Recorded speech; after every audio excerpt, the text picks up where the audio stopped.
perspective, and specifically some statewide funding streams like the STIP Enhanced program and the Connect Oregon program. Just to clarify, all projects in Southern Oregon are nationally significant. So, when I heard regional significance, my mind immediately, of course, went to funding, because that's what I've been working on most with OPPAC right now, with the STIP stakeholder with Connect Oregon. And previously with OPPAC and reviewing by the PED grants. So as we look at the next round of Enhance and we look at the criteria or the legislative considerations as they are for Connect Oregon, you can see right off the bat that Bike Ped has a great leg up.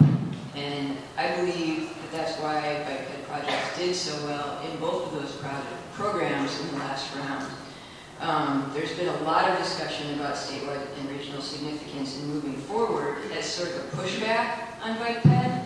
But the reality is I think it's a reaction because we are doing so well in those programs. So if you consider the considerations of reducing transportation costs for businesses or improving access to jobs, bringing economic benefit to the state, providing a critical link for utilization and efficiency, and then in the STIP, the criteria, the cross-modal criteria include economic, social, environmental, and safety benefits. You can see why Bike Ped's doing so well. So how do we up the game? Well, the other two criteria or considerations for both those programs are readiness and match. So really critical is to bring those projects to the next level of readiness in your jurisdictions, and also to try to raise more match so you can make a better case. It really does make the difference between being higher on that scoring ranking sheet at the end of the day in those ACT programs and in the Connect Oregon program. So we all know that good trail and active transportation projects make critical connections. They make those complete trips that we've been talking about, from your door of your home to the door of your workplace, to the door of your kid's school. So they make those connections to jobs, to shopping, to schools, to services. And in particular, all the conversations around transit are key as well, especially when you're making these applications in the STIP program and the Connect Oregon program, because it really is important that it shows that regional connection to transit. So another big argument that I think maybe hasn't been promoted enough today, and Shelley talked about it a little bit in the bicycle boulevards, but attracting that next level, the 60%, the interested but concerned, getting that utilization up, the efficiency of the street network and the street system. Really talking more about curb-tight bike lanes on high-speed arterials aren't going to get us there, and they aren't going to change the mode share. Another huge argument that I'm seeing is that you can show statewide significance by showing that you benefit the state system. So if you can show that you're building an active transportation network that parallels the state highway. In our case, we have the Medford Viaduct.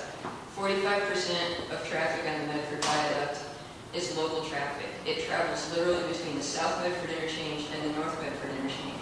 So pretty much anything that we do in Southern Oregon, I can say, look, we're potentially impacting the trips on the Medford Viaduct, and that gets us points in the STIP program. I mean, it's kind of silly, but it's true. The arguments of health, of attracting the young talent, of tourism, of saving money, on giving access, providing access for the 30% that don't drive. Those are all important arguments. And it's great to tell stories about those arguments. We don't have that critical data. We don't have the sophisticated level of data yet to really prove our point in those realms. But telling stories can make a huge difference. So the keys to success, in my mind, is find your champion for your projects at the ACT level. You guys are just forming an ACT, I know, but I know you've had a process in place, similar players. Find those champions that can help you out. It made a difference in the Connect Oregon program. We had a fellow from Region 2, and George Greer is part of the reason that Eugene is potentially going to get bike share. I mean, he really fought hard in the final review committee for Eugene Bike Share. It was critical for him to be there. Tell your stories, like Kari's story. Really work on your match.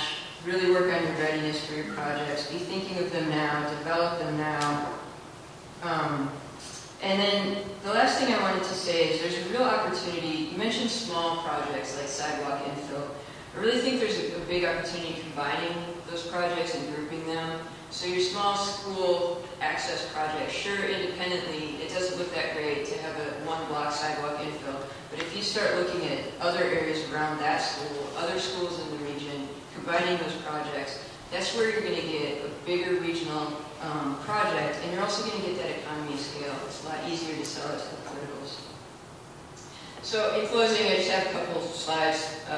One is a joke, but it really is kind of serious in that if you can show that you're reducing delay to the state system by maybe old people bungee cords and increasing mobility, that's really beneficial in the STIP Enhanced program right now. And then the other up top on the left is just shameless self-promotion for Southern Oregon, which honestly looks like that right now. Thank you.